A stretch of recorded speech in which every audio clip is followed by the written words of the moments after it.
What's going on? What's going on? Brutus here, bringing you a Team WBT War Recap video where they randomly matched the Moochers and came away with the victory 82-81. Also handedly with total destruction 93 to 91%. If you take a look, we also had a no-show for that. No idea, but that happened, and we still pulled it off. So taking a look at that, you know, midweek wars are always hard to juggle. Nice war to the Moochers. I believe that they are a CWO. Yep, CWO Rising League clan. So good luck to them in their CWO season. So with that said, this was a pretty even breakdown. 3 Town Hall 10s both sides. And Town Hall 10s for us went all the way down to, I believe it was Professor Kareem. But Professor Kareem, I believe it was, he was a, so down to 12. You know, theirs went down to 11 full Town Hall 10s. That Professor Kareem is an 9.5. So all in all, it's pretty even, especially the 11s and full Town Hall 10s. So what they did to us, or WBT, was they doubled only the middle, or number 2 Town Hall 11. They did clear, they had, I think, 2 maybe, 1, no, I don't think they had one 10v10 right there, Ross. And the same thing for us, very similar up top. We only doubled one of their Town Hall 11s. And then we have one 10v10. So let's start with that. And of course, all the 9s were cleared. So here is Hulk going in with a unique army. You have a shattered Gobo, first phase of the attack. And then you have 5 baby dragons, 10 loons for the back end. What I really liked was how these bowlers really damaged these air defenses, and he almost got the second one, and you'll see here on the right side, but I think the cannon takes him out, or the archer does, one or the other. But the wizards step up and take that out. So really smart use of 12 troop space to get 2 air defenses and a super wide funnel. Just easy wall breaker in. That was so beautiful. Look how much value he got for all that, with 2 bowlers on the outsides also taken up. So sorry, we'll just edit that out. Sorry about that. So taking a look at this. It's always whenever I don't turn notifications off. Calm down, people. So baby dragons on the outside. I really appreciated this. With a queen ability stew in hand, he left a storage and a Tesla pop in the back, staying up. So he will have to come back to get that. And then finally we'll go to ×2 because he does pop the ability here, and he has a few healthy baby dragons, you know, that are going to clean up everything else. He is telling me that I need to get on the baby dragon train at Town Hall 10, and I've seen him be very successful with it. I honestly really have. I don't know. It's just hard for me not to Lalo most bases. There's usually an angle. However, you know, with bases that are selling out completely on anti-Lalo for Town Hall 10, I can see value with this type of an army, you know, on the right base. I mean, Hulk proves me wrong time and time again that he's correct. So nice job, Hulk. Let's get out of here. And let's go down a little bit further. Not going to show any dips. I saw some interesting army compositions that maybe aren't the... Is it Hog Riders for Life? Yeah. It wasn't exactly like overkills, but I thought there were interesting army compositions. You know, we have 6 Hogs and Shattered Lalo. Just not the same, just not the common army composition that you would expect to see. As we go to ×2, there it is. Now he's in there. So shattered down, wizards all nice and spread out. There's the use of those 6 hogs to get rid of that 1 air defense, because his kill squad is going to stay towards the right. I'm not sure he got as much value from those 6 hogs as he could have, because look, the queen's going to the left. She would have got that anyway. But you know, hindsight's 20/20 after the raid. BK aggroed the CC, took some wizards and with him, and they helped clean up these pups. Meanwhile, he's no reason to watch his kill squad. They're already done. You can't control those troops after they're played on the map. So he starts his Lalo here, Rage in the core, with a really dicey situation and all that splash damage with the fighting the sweepers. So he all smartly puts down a heal to sustain all these loons as well. After they get all zapped to hell, they get healed right back up. And he has enough left to swarm the remaining base. However, he's got air skeletons that are just petting these loons like no other, as they're going to snipe out the rest of his wounded loons here. And he's got some pups on the back end they're going to follow up. Queen is doing her favorite thing in the world, which is shooting walls.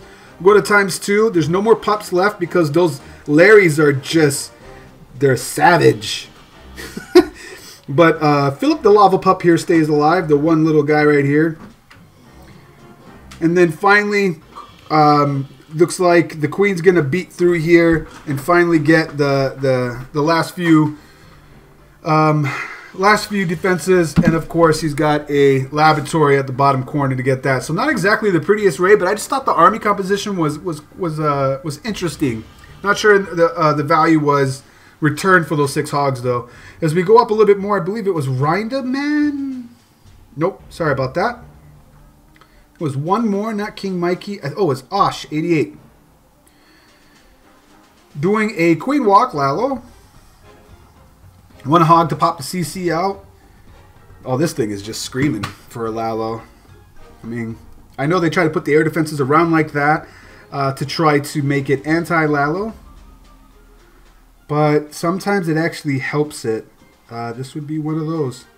Queen Walk on the outside can get this air defense as she continues to walk down to also get the CC and the Queen, and deals with the CC separately from everything else. It's a Witch Baby Dragon combination, so just one poison, which she already used, to get mainly the Queen from spawning more Larrys or distractions. She's out. The Rage is mainly for not only the walk, but for the Baby Dragon encounter. But most importantly, he saves the ability. So she'll step to the right, get this air defense, and all the defenses in this 8x8 or 8x9 structure. So the Queen can get all that in here and leave the baby bomb tower for last. And then if you look to see what's remaining with the sweeper blowing this way, I mean, he's got like an alley or a channel that just send his Lalo nonstop you know, just overwhelm the like a caterpillar train. I don't know how else to say it, but right here, I mean, the sweepers don't even matter at this point, because by the time that they get over here, the sweeper's done. Plus, the Queen can't shoot it, but that's fine. And you're going to fight the sweeper on this side, but he's got haste for all that stuff. And he has so many loons coming in that once this air defense right here goes down, this one, it just went down, he still has a haste remaining. And you can see how he does that, not to mention the Queen ability still in hand. So right here at this point, his haste wins this battle fighting the sweeper. So really nice illustration about just how OP loons can be, especially with the haste in here. And I feel like I'm going to get a message. This is probably why. Maybe it doesn't. I hope it doesn't time out on me. Yeah, I swear to God I'm getting messages. That's what it is. Well, 2 loons for the back end. For the corners mainly, he's got a hut here on the left. He's got to mine that, and a hut at the top. We'll go to ×2 because that's obviously where his loons need to go, so that he can pull down that 3. Nice job, Osh. Let's get out of here and look at one more and then call it a recap. Okay, Sir Landon, not King Mikey. Wrestling.